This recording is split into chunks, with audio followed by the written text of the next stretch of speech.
Om Swastiastu, Prayogisno.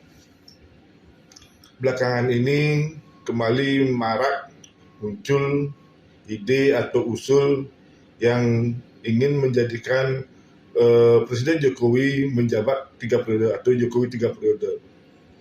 Padahal isu ini sempat muncul sebelumnya, marak, tetapi sempat redam, dan menjelang tahun politik tahun 2023 dan 2024 ini kembali ide ini dimunculkan, dan itu disampaikan oleh tokoh nasional, tokoh yang menduduki jabatan di parlemen, gedung MPR. Ini sesuatu yang aneh ya buat saya, seorang tokoh yang paham tentang legislasi, aturan, mengusulkan hal yang serupa. Padahal Undang-Undang Dasar 1945 jelas menyampaikan masa jabatan presiden hanya 2 periode maksimal. Nah, setelah itu dipilih oleh rakyat presiden yang baru.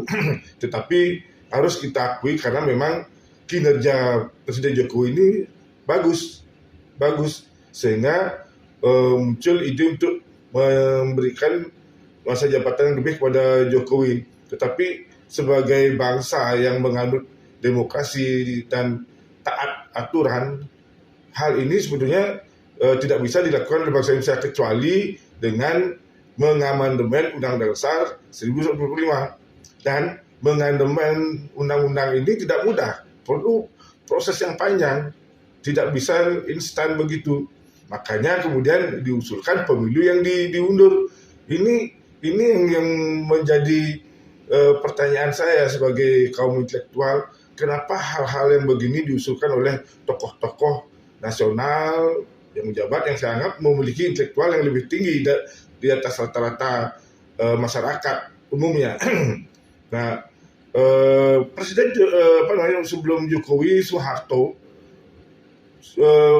pernah menjadi presiden yang terbaik juga di Indonesia. Beliau mampu mengangkat bangsa Indonesia ini sejajar dengan bangsa-bangsa lain. Pertumbuhan ekonomi bangsa Indonesia pada saat puncak-puncak jaya Pak Harto itu mencapai 7-8%. Ini luar biasa, sangat luar biasa Pak Harto ini. Nah, Pak Jokowi juga sangat luar biasa. Kalau diberikan masa jabatan yang lebih, ini akan membuka peluang yang lebih juga. Kenapa? Karena Undang-Undang Dasar di amandemen tidak hanya untuk Jokowi. Begitu di amandemen, ini berlaku untuk pemilu selanjutnya. Memilih presiden masa jabatannya bisa 3 periode.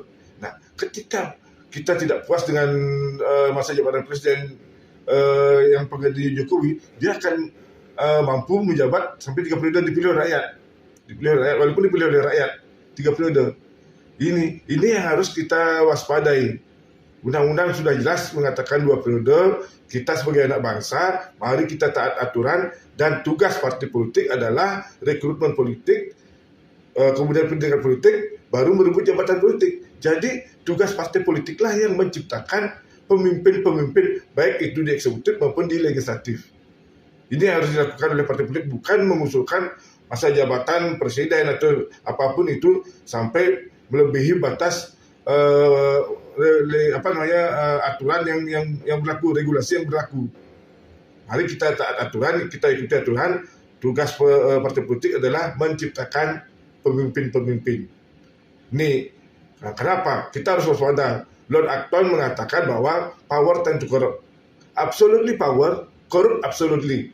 Ini yang terjadi pada Soeharto. Soeharto bekerja dengan baik, tetapi karena masa jabatan yang panjang, kroni-kroninya yang melakukan KKN, korupsi, kolusi, nepotisme, sehingga terjadilah reformasi 98. Ini akibat masa jabatan yang panjang. Makanya Undang-Undang Dasar 45 di amandemen masa jabatan presiden dibatasi hanya 2 periode. Demikian menurut saya. Kalau ini kita perpanjang, akan membuka lembaran baru, mengulang lembaran baru ke masa jabatan Pak Harto. Bahkan jauh sebelum Pak Harto juga Bung Karno pernah ditetapkan menjadi presiden seumur hidup. Ini bangsa ini selalu tersandung dalam hal kepemimpinan. Inilah tugas partai politik untuk menciptakan calon-calon pemimpin, memberikan kesempatan kepada kader-kadernya untuk mengembangkan diri, kemudian partai politik memberikan doktrin dan dogmanya sesuai dengan platform partai masing-masing. Itu pendapat saya. Mudah-mudahan isu-isu ini atau ide-ide ini bisa kita eliminasi. Mari kita konsentrasi untuk menjalankan pemilu 2024. Kita memilih pemimpin baru dan bangsa kita menjadi bangsa baru yang mampu bersaing dengan bangsa-bangsa lain, dan bangsa ini mampu mencapai tujuan proklamasi, yaitu menciptakan masyarakat adil dan makmur. Demikian dari saya. Om Santi Santi Santi Om.